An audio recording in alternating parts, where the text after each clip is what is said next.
बांकीपुर में जो हुआ उसने पूरे बिहार की राजनीति में हलचल मचा कर रख दी। एक तरफ उम्मीदवार नामांकन दाखिल करती हैं और दूसरी तरफ नामांकन खत्म होते ही पुलिस उन्हें गिरफ्तार कर लेती है। अब सवाल उठ रहे हैं कि क्या यह सिर्फ कानून की कार्रवाई थी या चुनावी मैदान में एक नया राजनीतिक अध्याय शुरू हो चुका है।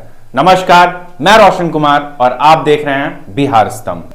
पटना के समाहरणालय परिसर में उस समय अफरा तफरी मच गई जब बांकीपुर विधानसभा उपचुनाव के लिए जनशक्ति जनता दल तेज प्रताप यादव की पार्टी की उम्मीदवार वीना मानवी को नामांकन दाखिल करने के तुरंत बाद पुलिस ने हिरासत में लेकर गिरफ्तार कर लिया। बताया जा रहा है कि यह गिरफ्तारी किसी नए मामले में नहीं बल्कि पहले से दर्ज एक पुराने आपराधिक मामले में जारी वारंट के आधार पर की गई। कई रिपोर्टों के अनुसार उनके खिलाफ धोखाधड़ी समेत कई मामले दर्ज हैं और चुनावी हलफनामे में भी इनका उल्लेख किया गया है। लेकिन कहानी यहीं खत्म नहीं होती।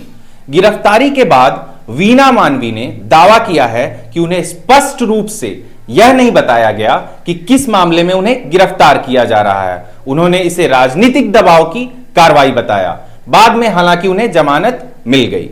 उधर तेज प्रताप यादव ने इस कार्रवाई पर तीखी प्रतिक्रिया देते हुए उनकी उम्मीदवार को जानबूझकर निशाना बनाया जा रहा है, ऐसा कह रहे हैं। अब सबसे बड़ा सवाल यह उठता है कि अगर पुलिस के पास वारंट पहले से था तो कार्रवाई ठीक नामांकन के बाद ही क्यों हुई? क्या यह केवल संयोग था या फिर चुनावी माहौल में इसका राजनीतिक संदेश भी है? दूसरी तरफ यह भी सवाल उठता है कि अगर किसी उम्मीदवार के खिलाफ अदालत से जारी वारंट मौजूद है तो पुलिस कार्रवाई करने के लिए बाध्य भी होती है। यानी इस पूरे मामले में दो अलग अलग दावे हैं।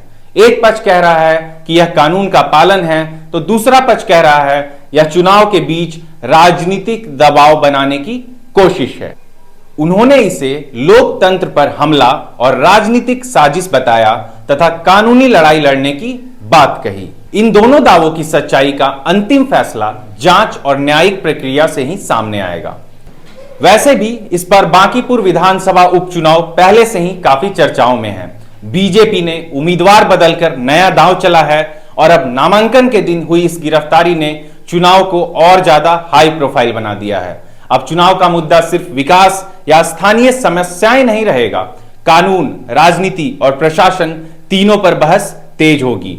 विपक्ष इस घटना को लोकतंत्र पर हमला बताकर जनता के बीच जाएगा, जबकि सत्ता पक्ष यह कह सकता है कि कानून सबके लिए बराबर है, किसी को विशेष छूट नहीं दी जा सकती। फिलहाल सबसे अहम बात यह है कि वीना मानवी की गिरफ्तारी ने बांकीपुर उपचुनाव को पूरे बिहार की सबसे चर्चित सीट बना दिया है।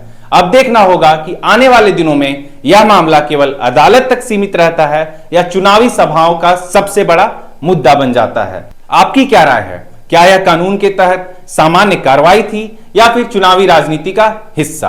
अपनी राय कमेंट बॉक्स में जरूर लिखें। वीडियो पसंद आए तो लाइक और शेयर जरूर करें।